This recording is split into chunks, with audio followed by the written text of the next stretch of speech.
میں ابھی سے ساتھ لیتا ہوں۔ یونس کی آنکھوں میں امید کی روشنی جاگ اٹھی۔ سنار فوراً یونس کو لے کر حکیم کے پاس گیا۔ حکیم نے بات سنی اور فوراً اپنا بیگ اٹھا کر ان کے ساتھ چل پڑا۔ گھر پہنچے تو عمران دروازے پر کھڑا انتظار کر رہا تھا۔ اس کی آنکھیں رونے سے سرخ تھی۔ حکیم نے دادا کا معائنہ کیا اور کہا، بیماری سخت ہے مگر علاج ممکن ہے، میں ایک خاص دوا بناؤں گا، اللہ چاہے گا تو شفا ملے گی۔ وہ اپنے بیگ سے جڑی بوٹیاں نکال کر ایک خاص دوا تیار کرنے لگا۔ دوا دیتے ہوئے اس نے یونس سے کہا، انشاءاللہ 3 دن میں بہتری آئے گی۔ یونس نے شکریہ ادا کیا۔ سنار نے مسکرا کر کہا، یونس تم نے ہمیشہ اللہ پر بھروسہ رکھا، اللہ نے بھی تمہیں بے سہارا نہیں چھوڑا۔ سنار نے جاتے ہوئے کہا، فکر نہ کرو، میں کل پھر آؤں گا۔ یونس حیران تھا کہ اللہ نے کس طرح وقت پر ان کی مدد کی۔ اگلے 3 دن دونوں بھائی دادا کو دوا دیتے رہے اور خدمت میں لگے رہے۔ تیسرے دن دادا نے آہستہ سے آنکھیں کھولی۔ عمران خوشی سے چلا اٹھا، بھائی دادا ابو ٹھیک ہو رہے ہیں۔ کچھ دن کے بعد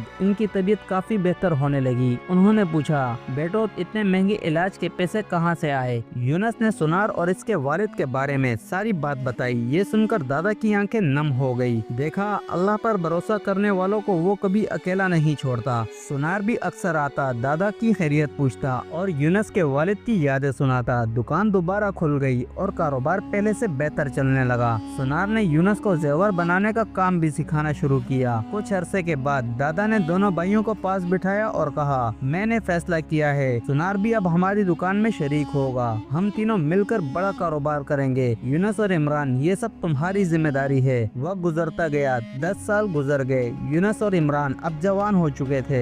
دادا، سنار اور دونوں بھائی مل کر کاروبار چلانے لگے۔ شہر میں ان کی کئی دکانیں تھی۔ یونس اپنی ایمانداری کی وجہ سے پورے بازار میں مشہور تھا۔ عمران نے تعلیم میں بہت ترقی کی اور مسجد میں قرآن پڑھانا شروع کیا۔ دونوں بھائیوں نے اپنے والدین کی یاد میں ایک یتیم خانہ بھی بنوایا جہاں غریبوں کی پرورش ہوتی تھی۔ دادا اب بہت بوڑھے ہو چکے تھے۔ ایک دن انہوں نے یونس اور عمران کو بلایا اور کہا، میرے بچوں، میں نے تم دونوں پر ہمیشہ بھروسہ کیا اور تم نے ثابت کیا کہ جو اللہ پر یقین رکھے اللہ اسے کبھی مایوس نہیں کرتا۔ میرے دن قریب ہیں، آج سے سب کچھ میں تمہارے حوالے کرتا ہوں۔ یوں ان سب کی زندگی خوشحال اور پرسکون رہنے لگی۔ دوستو، امید کرتا ہوں آج کی یہ سٹوری آپ کو پسند آئی ہوگی۔ اگر آپ کو یہ سٹوری پسند آئی ہو تو ہمارے چینل مورل سٹوری کو سبسکرائب کریں، لائک کریں، شیئر کریں اور بیل آئیکن دبانا نہ بھولیں تاکہ اس طرح کے مزید دلچسپ اور پرانے قصے آپ تک جلد از جلد پہنچتے رہیں۔